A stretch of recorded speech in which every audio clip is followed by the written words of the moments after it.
ନମସ୍କାର।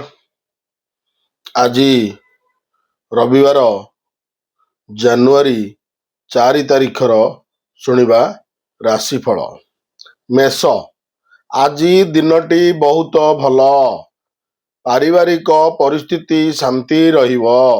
କର୍ମକ୍ଷେତ୍ରର ବିବାଦ ସମାଧାନ କରି ଆଶ୍ୱସ୍ତି ଲାଭ କରିବେ। ପ୍ରତିଦ୍ୱନ୍ଦ୍ୱିତା ଏବଂ ପ୍ରତିଯୋଗିତା କ୍ଷେତ୍ରରେ ସଫଳତା ପାଇବେ। ବ୍ୟବସାୟ, ପରିବହନ ଓ ନିର୍ମାଣ କାର୍ଯ୍ୟରେ ସମସ୍ୟାର ସମ୍ମୁଖୀନ ହେବେ। ଅଧସ୍ତନ କର୍ମଚାରୀ ପ୍ରତିବାଦର ସ୍ୱର ଉଠାଇ ପରିସ୍ଥିତିକୁ ଜଟିଳ କରିପାରନ୍ତି। ବୃଷ, ସାହାଯ୍ୟ, ସହଯୋଗ ଓ ପରୋପକାର ପ୍ରଭୃତି କାରଣରୁ ଲୋକ ସମ୍ପର୍କ ବୃଦ୍ଧି ପାଇବ। ବୈଷୟିକ ଅଭିବୃଦ୍ଧି ନୂଆ ନୂଆ କାମ କରିବା ସକାଶେ ଉତ୍ସାହିତ କରିପାରନ୍ତି। ଶିଳ୍ପ, ବାଣିଜ୍ୟ ଓ ପରିବହନ ପ୍ରଭୃତି କ୍ଷେତ୍ରରୁ ଲାଭବାନ ହେବେ। ଭୁଲ ବୁଝାମଣା ଓ ଯୁକ୍ତିତର୍କ କାରଣରୁ ପରିବାରରେ ବିବାଦୀୟ ପରିସ୍ଥିତି ଭିନ୍ନ ରୂପ ନେଇପାରେ। ମିଥୁନ, ଭୂମିପୁତ୍ର ମଙ୍ଗଳଙ୍କ ସୁପ୍ରଭାବରୁ ଜମିଜମା କିଣାବିକା ଦିଗରେ ଆଲୋଚନା କରିପାରନ୍ତି। ପୂର୍ବର କୌଣସି ବିବାଦୀୟ କଥା ପରିସ୍ଥିତିକୁ ସରଗରମ କରିଦେଇପାରେ। ବନ୍ଧୁଙ୍କ ହସ୍ତକ୍ଷେପ ଫଳରେ ପାରିବାରିକ ସମସ୍ୟାର ସରଳ ସମାଧାନ ହୋଇଯିବ। ଗୁରୁ ସହ ଚନ୍ଦ୍ରଙ୍କ ସଂଯୋଗ ଜୀବନଶୈଳୀରେ ପରିବର୍ତ୍ତନ ଆଣିପାରେ। କର୍କଟ, ଶାରୀରିକ ସୁସ୍ଥତା ଅକ୍ଷୁଣ୍ଣ ରହିବା ସାଙ୍ଗକୁ ମାନସିକ ସ୍ଥିତି ମଧ୍ୟ ଭଲ ରହିବ। ବଳହୀନ ରବିଙ୍କ ଯୋଗୁଁ ପିତାଙ୍କ ସହ ମତପାର୍ଥକ୍ୟ ପାରିବାରିକ ଅଶାନ୍ତିକୁ ଆମନ୍ତ୍ରଣ କରିପାରେ। କେତୁଙ୍କ କୁପ୍ରଭାବରୁ ଧନହାନି ସହ ବନ୍ଧୁଙ୍କ ସହ ବିତର୍କର ଆଶଙ୍କା ରହିଛି। ଶିଳ୍ପ, ବାଣିଜ୍ୟ, ବ୍ୟବସାୟ ଓ ପରିବହନରେ ବିଶେଷ ଉନ୍ନତି କରିବେ। ସିଂହ, ଆଜିର ଯାତ୍ରା ସମୟରେ ବିଜାତୀୟ ବ୍ୟକ୍ତିଙ୍କ ସହ ସମ୍ପର୍କ ସ୍ଥାପନ ହେବ। ପଦସ୍ଥ ବ୍ୟକ୍ତିଙ୍କ ସହ ଭୁଲ ବୁଝାମଣାରୁ ସୁଯୋଗ ହାତଛଡ଼ା ହୋଇପାରେ। ଆନୁଷ୍ଠାନିକ କାମ, ବାଣିଜ୍ୟ, ପରିବହନରେ ଆଖିଦୃଶିଆ ସଫଳତା ହାସଲ କରିବେ। କର୍ମକ୍ଷେତ୍ରରେ ସହକର୍ମୀଙ୍କ ମିଥ୍ୟା ଅଭିଯୋଗ ସକାଶେ ବିରକ୍ତି ପ୍ରକାଶ କରିପାରନ୍ତି। କନ୍ୟା, ଦୈହିକ ସୁସ୍ଥତା ସାଙ୍ଗକୁ ବନ୍ଧୁବର୍ଗଙ୍କ ସାହାଯ୍ୟ ସହଯୋଗ କାର୍ଯ୍ୟ ହାସଲରେ ସହାୟକ ହେବ। କ୍ରୀଡ଼ା, ସଙ୍ଗୀତ, ଚଳଚ୍ଚିତ୍ର ଓ ସାହିତ୍ୟ କଳା କ୍ଷେତ୍ରରୁ ପ୍ରଶଂସିତ ହେବେ। ପରିଜନଙ୍କ ସହିତ ଆଜିର ଭ୍ରମଣ ସୁଖ ବେଶ୍ ଉପଭୋଗ୍ୟ ହୋଇପାରେ।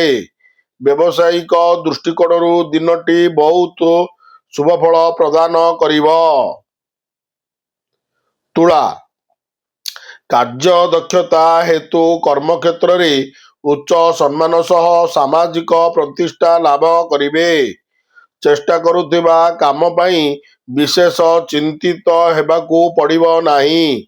ପରିବାରରେ ପରସ୍ପର ମନର ଦୁଃଖ ଓ ଅବଶୋଷକୁ ପ୍ରକାଶ କରିନପାରି ନୀରବ ରହିବାକୁ ବାଧ୍ୟ ହେବେ।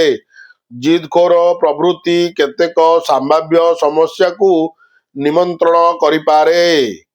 ବିଛା, ଦୈହିକ ସୁସ୍ଥତା ସାଙ୍ଗକୁ ବନ୍ଧୁବର୍ଗଙ୍କ ଆଦର ଅଭ୍ୟର୍ଥନା ମନୋବଳ ବୃଦ୍ଧିରେ ସହାୟକ ହେବ। କର୍ମକ୍ଷେତ୍ରରେ ସହକର୍ମୀଙ୍କ ସହମତି କିମ୍ବା ଆଲୋଚନା ଦ୍ୱାରା ସମସ୍ୟାର ସମାଧାନ ହୋଇଯିବ। ଶିଳ୍ପ, ବାଣିଜ୍ୟ ଓ ବ୍ୟବସାୟ କାରବାରରେ ଲାଭବାନ ହେବେ।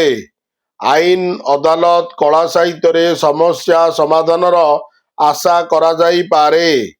ଧନୁ, ଅବହେଳା କାରଣରୁ ପରିବାର, ପରିବହନ ଏବଂ ସାମାଜିକ ସ୍ଥିତି ହ୍ରାସ ପାଇବ।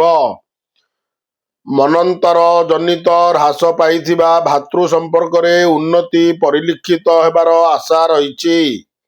ନୀଚ ଜାତିର ବ୍ୟକ୍ତିବିଶେଷଙ୍କ ସାହାଯ୍ୟରୁ ସ୍ଥଗିତ କାର୍ଯ୍ୟ ତ୍ୱରାନ୍ୱିତ ହୋଇପାରିବ।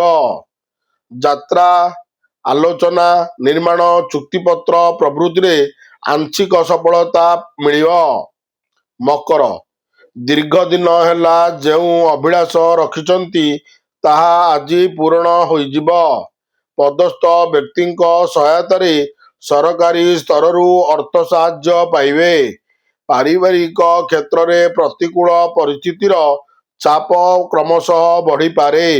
ପାରିବାରିକ ବନ୍ଧୁ ମିଳନରୁ ସାମୟିକ ଖୁସି ରହିପାରନ୍ତି। କୁମ୍ଭ, ପଦସ୍ଥ ବ୍ୟକ୍ତିଙ୍କ ବିଶେଷଙ୍କ ସାହାଯ୍ୟରୁ ଅର୍ଥଲାଭ ସହ ସ୍ଥଗିତ କାର୍ଯ୍ୟ ସମ୍ପନ୍ନ କରିବେ। ଅତ୍ୟଧିକ କର୍ମଜଞ୍ଜାଳ ହେତୁ କଠିନ ଶ୍ରମ ଜନିତ ମାନସିକ ଚାପ ବୃଦ୍ଧି ପାଇବ। ବ୍ୟବସାୟ, ବାଣିଜ୍ୟ, ପରିବହନ ଏବଂ ଏଜେନ୍ସି କ୍ଷେତ୍ରରେ ସମସ୍ୟା ଦୂର ହୋଇଯିବ। ପ୍ରିୟ ବନ୍ଧୁଟିର ଅଶାଳୀନ ମନ୍ତବ୍ୟ କିମ୍ବା ପକ୍ଷପାତିତାକୁ ନାପସନ୍ଦ କରିବେ। ମୀନ, ଆନୁଷଙ୍ଗିକ ସହଯୋଗ ଲାଭ କରି ପୂର୍ବ ସଂକଳ୍ପିତ କାର୍ଯ୍ୟ ସାଧନ କରିପାରିବେ। ପାରିବାରିକ ସ୍ତରରେ ଶତ୍ରୁତା ଜନିତ ବିଭିନ୍ନ ସମସ୍ୟା ମନକୁ ଭାରାକ୍ରାନ୍ତ କରିବ। ବନ୍ଧୁଙ୍କ କଥାରେ ପ୍ରଭାବିତ ହୋଇ ଭୁଲ କାମ କରିପାରନ୍ତି।